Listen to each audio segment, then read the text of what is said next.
A very good afternoon, and thank you so much for having taken the time to have joined the webinar. I'm Reddy, a cybersecurity evangelist at Manage Engine. I'm going to take the next 15 minutes to try and unpack Active Directory security for you. I'll give you 5 actionable insights that you can go back after today's webinar and implement right away.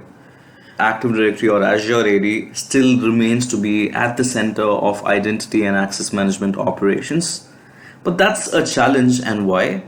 We're talking about AD that is vulnerable, and it has been so for the last 2 decades. There's not been a considerable security update to this identity management platform, and attackers have had all the time to analyze, find ways to exploit and infiltrate into your system. What we'll do is we'll start with a simple understanding of the current landscape as we speak. Over the last 1.5 years during the course of the pandemic, things have truly changed. Organizations have become digital first. Many businesses that never really considered going digital are probably hybrid organizations or probably cloud first organizations. And this fast tracked transformation into digital has probably even caused a lot more problems than expected. Now, back in the day, it was easy for security folks and administrators to handle users, have a clear line of visibility into what they were up to, and have security measures that protected them to falling victims for any of these attacks. Now it's changed to a point where your users are working from home, they are accessing your corporate resources, maybe from their home internet, and also bring their own devices. So there are very many vectors in this whole equation that have become quite unpredictable. And as we know, your users are the weakest link in your security chain. Attackers also know of this fact and are trying to make the best use of this opportunity to maybe socially engineer your users into giving away credentials. We're talking about users who can use their social identities, get them compromised, and probably bring a malware back to work. This is a point in time where cybersecurity folks are facing the biggest challenge ever encountered: trust. Now we are heading to a situation where you just can't trust your insiders the way you used to trust before. Now, zero trust has been a philosophy that's been out there for more than a decade now, but it makes the most sense right now in this specific remote working context. Every user inside your organization by default can't be trusted. That is the philosophy with which you should proceed. I'm pretty sure this is music to ears for most of you joining today. The idea is very simple. By default, you start with a no trust approach. Your users have to earn trust by probably authenticating themselves, by proving that they are who they claim, and then access whichever resource they intend to access. The traditional way of believing that any insider by default can be trusted will no longer stand or hold good. This is beyond the perimeter. Users are at the fringe. They have very much become the endpoints themselves. So we'll have to reimagine the way how we go about handling Active Directory security, because we see that Active Directory, Azure AD, M365, all of these apps are interconnected with other applications that your users use day in, day out, and it's become a lot more challenging to handle on-prem security because of all of these changes. So I'll give you 5 steps, very straightforward ones that you can go back and implement. We'll start with the most fundamental problem for identity security: passwords. We'll get to a point where we'll understand what's wrong with the current way how passwords are handled and how we can foolproof them with MFA. We'll talk a little bit about access and how it can be regulated, what needs to be the principle with which you need to approach access, auditing that can help you continuously track changes that are happening to your systems, your users and their behavior, and analytics that is around it. And lastly, if all things fail, you'll always have a fallback option, which is your backup and disaster recovery plan. So 5 actionable steps that can potentially save you from a ransomware attack. Now we'll have to go beyond just the basic password policies that are available with these target systems or native systems. We are talking about a point in time where dictionary attacks, targeted password spraying attacks, and brute force attacks are quite common. Now, can we use the existing policies to defend against these attacks? The simple answer is no. your users can still set a password like password at 123 if they wish to, because the systems can't stop. So we need to go beyond just the minimum length and complexity of the passwords by being able to block dictionary words, by being able to block predictable patterns. Talk about a keyboard waltz like password at 123, or QWERTY, QWERTY, or consecutive characters, so to say. We should also be able to block weak passwords. We are trying to talk about custom passwords that are probably pertinent to your organization, maybe the name of your organization, maybe the first name of your users, maybe their date of birth, or other such predictable parameters should never be a part of their password. We need to look at solutions that can enable you to do that. And beyond that, it's not just about strong passwords without predictable words. It's about passwords that have not been compromised too. No matter how strong the password is, if it were compromised in an attack in the past, your users, if they continue using it, your organization is susceptible to these threats. We've put together an integration with Have I Been Pwned. Look this website up. They are absolutely fantastic. They put together a consolidated list of stolen credentials and passwords from attacks from the past, the ones that go live on the dark web, the ones that attackers use to initiate their attacks. The system proactively checks to see if your users are setting any of these passwords from the expired list of passwords or breached list of passwords, and prevents them from using on an active password reset. So that is the idea with which we'll proceed forward. And always my favorite passphrases: if your system encourages your users and gives them some sort of credit to use passphrases, nothing better than that. Now, the question is, are just strong passwords enough? If that were the case, we wouldn't see noise around passwordless authentication. We keep hearing about a future where big tech like Microsoft and Google and Facebook are looking at absolutely doing away with passwords and having stronger means of authentication in place that have context. So that is transcending to your workplace as well as we speak. So we are looking at a scenario where context will play a key role in determining whether a user gets access or not. I'm heading to a point where multi-factor authentication can definitely be the game changer that we're talking about. So if you still have to use passwords, if your systems require you to use password, nothing wrong about it, but definitely top it up with a layer of multi-factor authentication.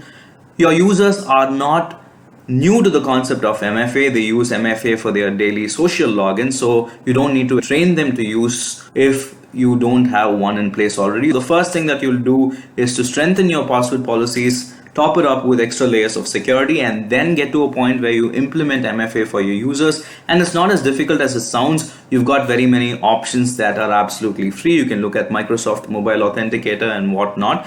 Give your user the option to pick and choose MFA parameters that are easy for them. It could be a Face ID or a Touch ID. If we're talking about administrator folks, it has to be much more stringent. So you've got an array of options when it comes to MFA. But what we are rooting for is adaptive authentication, where context will play a key role. Beyond just a factor like knowledge or possession, we are going to also continuously monitor your users to draw baselines for their risk profiles, and then take into account the network from where the access request is coming in, the device that is being used, the geolocation of the request, and other biometric factors, and then decide whether a user gets access or not. Because while working remotely, it is strange that the behavior of your users working remotely and that of the attackers is quite similar. We are talking about different geographical locations. That was the case with attackers too back in the day. Different working hours, again, the classic case with attackers operating in non-business hours. So context to your user's behavior that is pertinent to that specific user, and authentication being given right after checking that is the way to go forward. So that's with authentication and passwords as a means to secure your identities. The next obvious step is to check who gets what access. You'll need to be able to monitor the access that is given to a user in your organization continuously.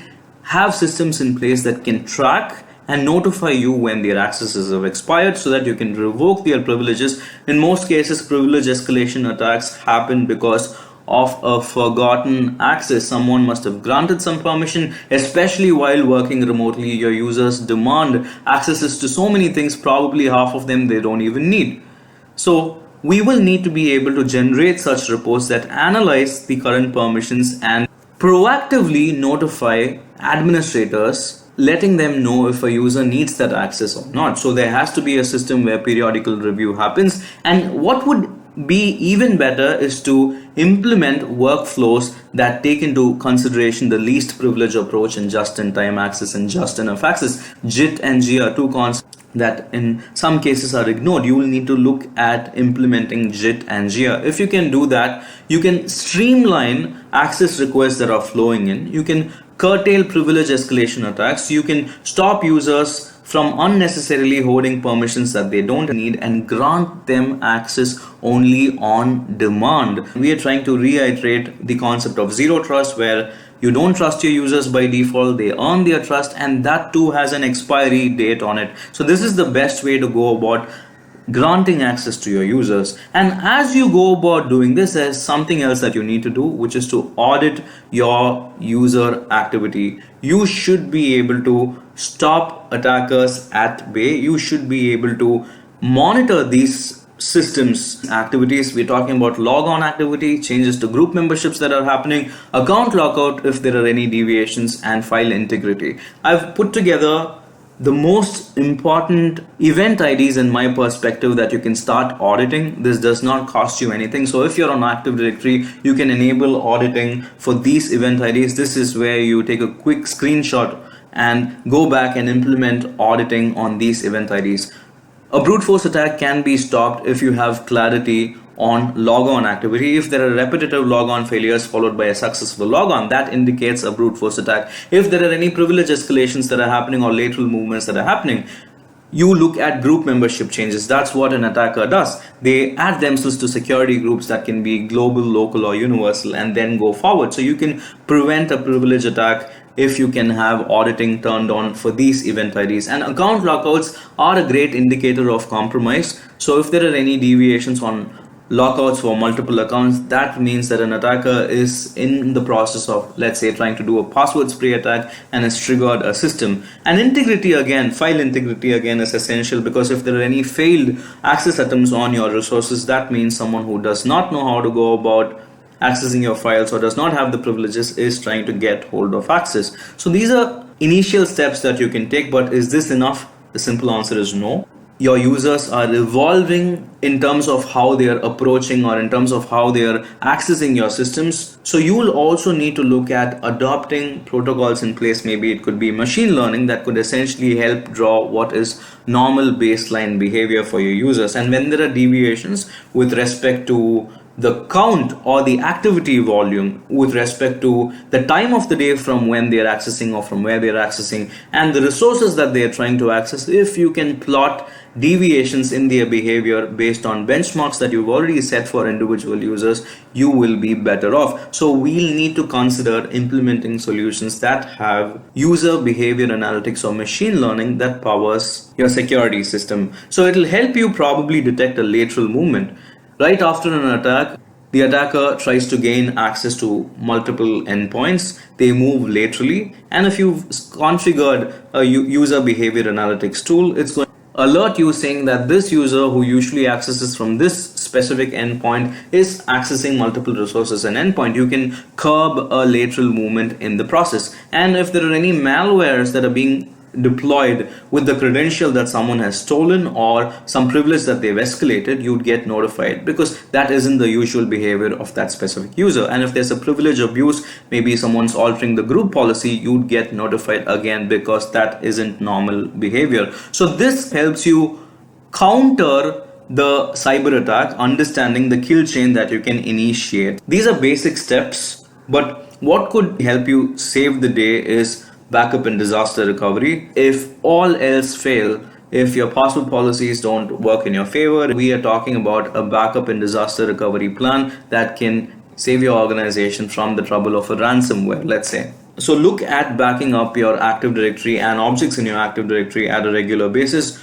with no exception to AD schema. See if you can do these incremental backups on objects at an attribute level, because you'd want to restore them right after the attack to be back in business ASAP. If there are any deleted objects, attackers often do that. Have a provision to restore these attributes and objects as well. You'll need to have custom retention policies in place and go beyond the native limitations. We are talking about not just Active Directory objects. If you can back up Active Directory event logs as well, no better place to start forensic analysis on the attack that just happened. Preferred way of doing backups is the 3-2-1 backup rule, where you make 3 copies of your data, have them stored in different physical formats, have 2 of these copies stored in different geographical locations, because if all else fail, you'll have at least one backup that can help your system get back on track. So through the last 15 minutes, what I've tried to help you understand is 5 actionable steps. We discussed passwords and how to strengthen them beyond native limitations.